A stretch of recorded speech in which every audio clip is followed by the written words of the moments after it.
अस्सलामुअलैकुम व्यूअर्स, मैं हूं शेफ़ सारा। आज मैं आपके लिए क्रॉसेंट्स बना रही हूं जो कि बहुत मज़े के बनेंगे और झटपट बन जाएंगे। इसके लिए सबसे पहले डो तैयार की जाती है। डो को रेज़ करने के लिए रखेंगे, फिर बाकी का प्रोसेस साथ साथ करते जाएंगे। इसके लिए मैंने 1.5 कप पानी ले लिया है और 5 कप मेरे पास मैदा है। तो इसमें जो अज्जा जाएंगे उनमें यीस्ट है यानी कि ख़मीर, नमक, चीनी, ऑयल, इक्का 300 के नाम से ब्रेड इम्प्रूवर आता है। ये आप अगर थोड़ा बहुत बना रहे हैं तो स्किप भी कर सकते हैं क्योंकि मैं प्रोफेशनली सिखा रही हूँ। आप इसको सेल पर्पज़ के लिए भी बना सकते हैं। तो ये रेशे को मजबूत करता है और ब्रेड को की शेल्फ़ लाइफ बढ़ाता है। और इसमें एक अंडा जाएगा और इन तमाम अज्जा को मैं 1 बाय 1 मिक्स करूँगी। सबसे पहले मुझे यीस्ट को पानी के अंदर, मैदे के अंदर मिक्स करना है। इसमें दूध भी जा सकता है, ड्राई मिल्क भी जा सकता है। अगर आप डालना चाहें, इसको ज़्यादा मज़ीद अच्छा फ्लेवर लाना चाहें तो ड्राई मिल्क भी डाल सकते हैं। और अब ये पानी है, इसमें मैं अंडा डालूँगी, ऑयल डालूँगी, नमक, चीनी, ब्रेड इम्प्रूवर। तो इन तमाम अज्जा को मिक्स करके अच्छी तरह चीनी का दाना ख़त्म करके फिर मैं इसको गूंथती हूँ। तो मिलती हूँ 2 मिनट के बाद। जी, चीनी का दाना मिक्स हो चुका हुआ है तो इसको मैं अब गूंदूँगी।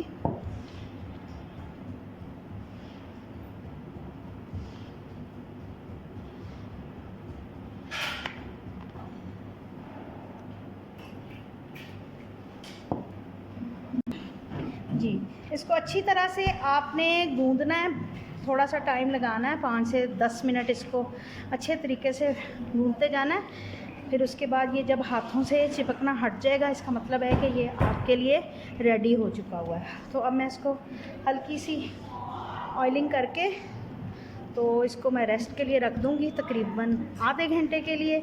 अब गर्मी का मौसम स्टार्ट हो चुका हुआ है, ये आहिस्ता आहिस्ता हो जाता है। अगर सर्दी का मौसम हो तो थोड़ा सा टाइम ले लेता है। तब आपने इसको ऐसी प्लेस में रखना है जहाँ से धूप का गुज़र हो रहा हो या पास में कोई चूल्हा वगैरह जल रहा हो जिससे इसको थोड़ी सी हरारत मिले। तो ये मैं अभी इसको रेस्ट पे रखती हूँ, दोबारा मिलती हूँ आपसे। जी, डो मेरी रेज़ हो चुकी हुई है अच्छे तरीके से। अब उसके लिए मैं चिकन तैयार कर रही हूँ। थोड़ा सा मैंने ऑयल ले लिया हुआ है और इसमें 2 प्याज मैंने चॉप करके डाल लिए। इसको मैं हल्का सा बस सौते करूँगी कि इसका कलर चेंज हो जाए।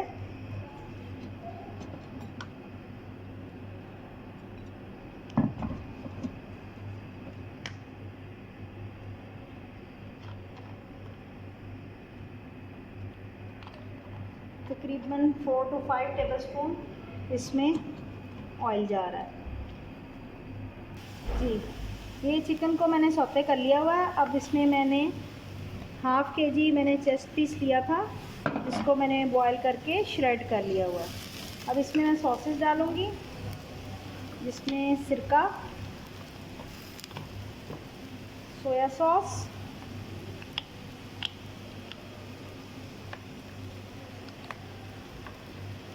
Oregano, white paper, black pepper, थोड़ी सी रेड चिली,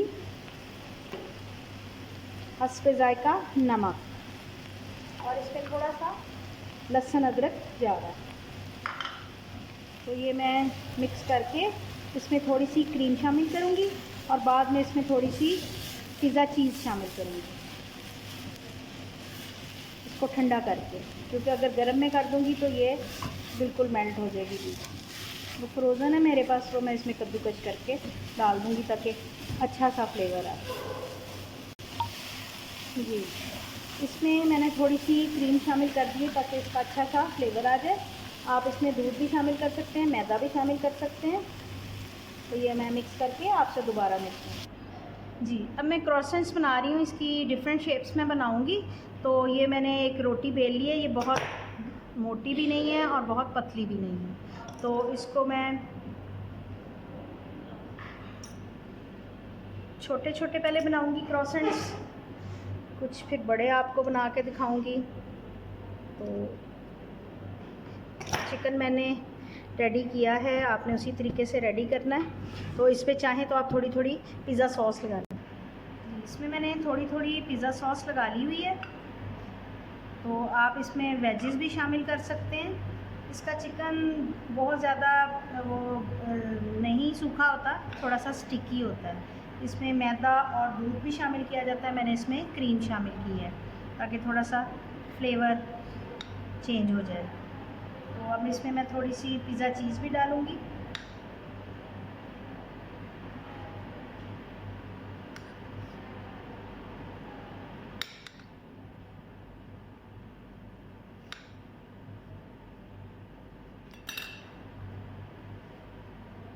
आप चाहें तो इसमें मोज़रेला और चेडर मिक्स करके डाल सकते हैं। मैं पिज़्ज़ा चीज़ डाल रही हूँ।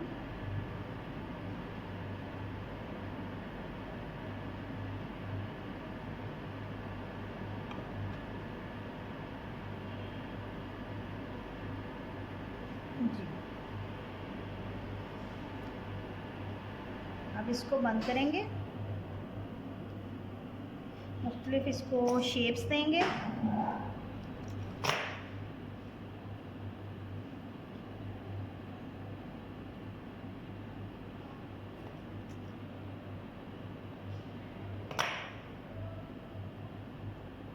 ये बहुत अच्छे लगते हैं टी टाइम में, या आप अपने बच्चों को लंच बॉक्सेस में भी दे सकते हैं।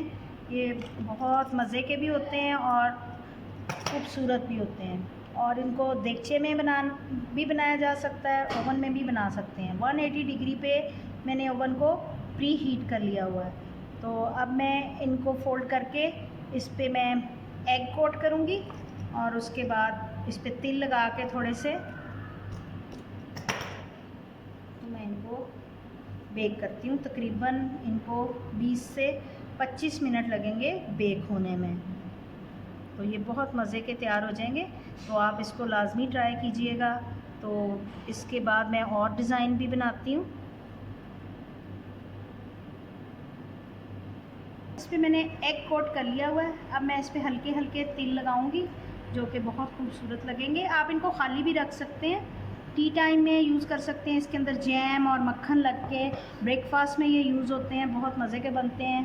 तो ये थोड़ी देर मैं रेस्ट पे रखूँगी ताकि ये थोड़े से और बड़े हो जाएं। अब मैं स्प्रिंग रोल्स बना रही हूँ। तो इसके लिए मैंने लंबाई के रुख इसको कर लिया हुआ है। ये भी बहुत मज़े के बनते हैं, बहुत टेस्टफुल होते हैं। तो ये आप होटल्स वगैरह में जाके खाते हो और बहुत ये कॉस्टली मिलते हैं। तो आपको इजी तरीके से मैं सिखा रही हूँ ताकि आप घरों में इनको बना सकें।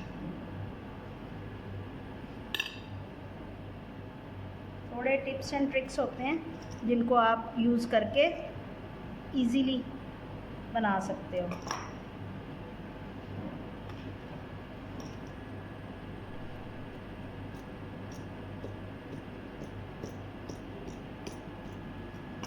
अब इसको मैं फोल्ड करूँगी। थोड़ी सी इसमें चीज़ भी डालते हैं ताकि ज़रा इसका फ्लेवर और अच्छा हो जाए।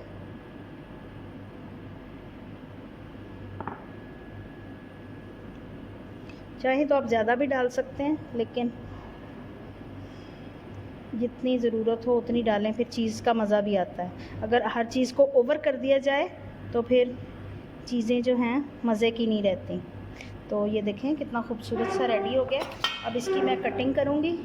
कटिंग करके ये मैं 4 पीसेस में डिवाइड करके इसको भी मैं बेकिंग के लिए उसी तरीके से अंडा और इस पर तिल लगेंगे जो कि बहुत मज़े के बनेंगे।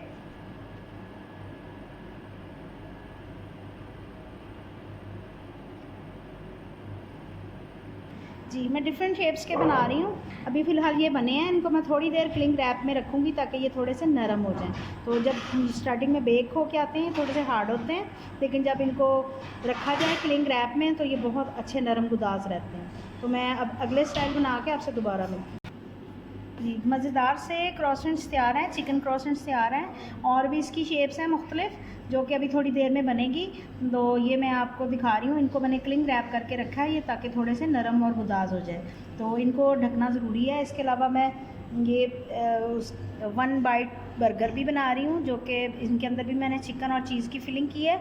इसके अलावा मैंने ओवन में रखे हैं डिफरेंट शेप के, ये भी तैयार हो जाएंगे। तो उम्मीद है कि ये रेसिपी आपको बहुत अच्छी लगेगी, आप इसको लाजमी ट्राई करेंगे और अपनी मर्ज़ी की इसमें शेप्स भी डालते जाएंगे।